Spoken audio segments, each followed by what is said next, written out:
Butch Ely with Tennessee Department of Transportation, and we're here today to give you an update on the incident and event that occurred yesterday afternoon. We're only less than 24 hours at this point into it at this time, and so we're still learning a lot, evaluating a lot. And what I wanted to say is, of course, you can see behind me here, we had 4 slides that took place, and it didn't take long to overtake this entire road that we're standing on here.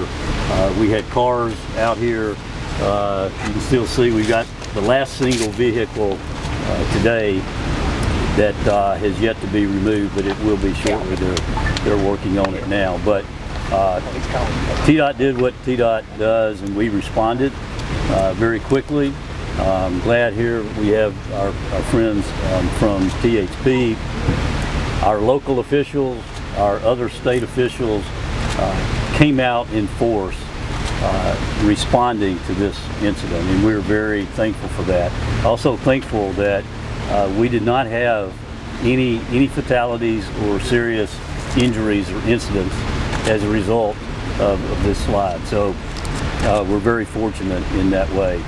I'm here today with our state senator, Senator Steve Sutherland, also here with our representative Jeremy Faison. We've also got our Cotton County Mayor. Mayor Matz, thank you for being with us. Appreciate that very much. Before I turn it over, I'm going to turn it over to Will Reed, who is going to really give you more of an engineering and technical update about what we know at this time, what happened and what has to be done in the coming days. But I also want to give a shout out to our other contractor partners. They were here working on this bridge, and we have engaged them to help us.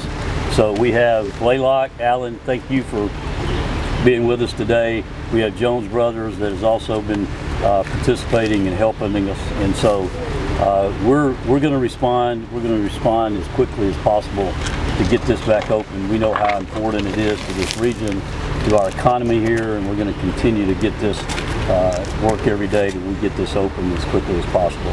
Will? Yeah, Will Reed, Chief Engineer, TDOT. As the Commissioner mentioned, give you a little recap of what TDOT's role has been in this in the last 24 hours. So yesterday afternoon, we've got, according to the National Weather Service, approximately 2.5 to 3.5 inches of rain in a 2-hour period.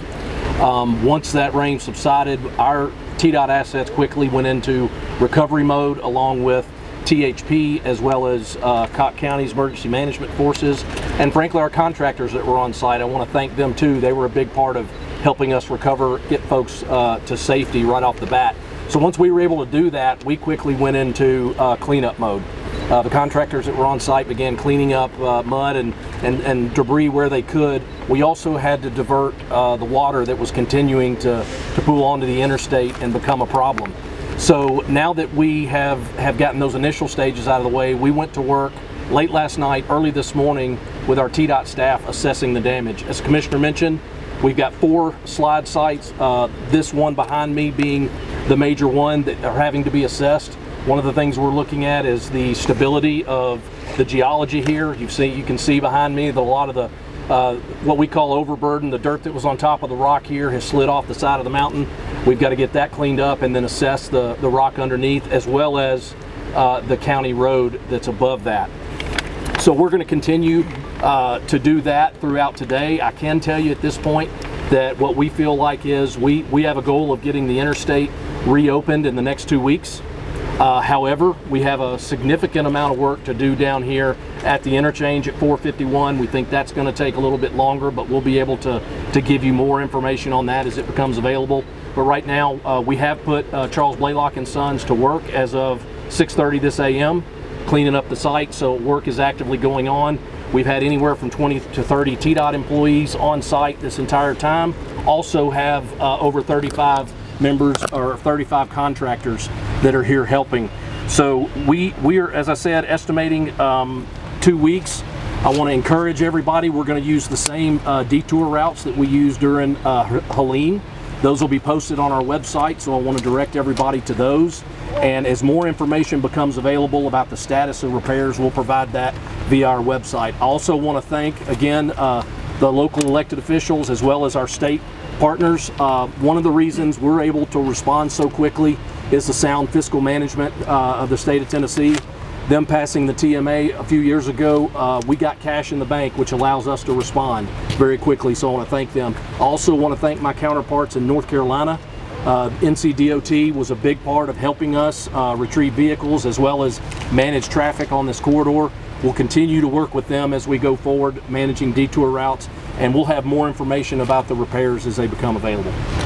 Before we take questions, I want to offer opportunity for Senator State. Go ahead. You know, it's not how many times you get knocked down, it's how many times you get back up.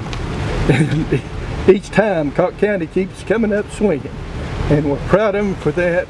When you look at what happened here over the past few months, you know, already the whitewater rafting is back up and running. If you go downtown Newport, you know, it's opened back up again.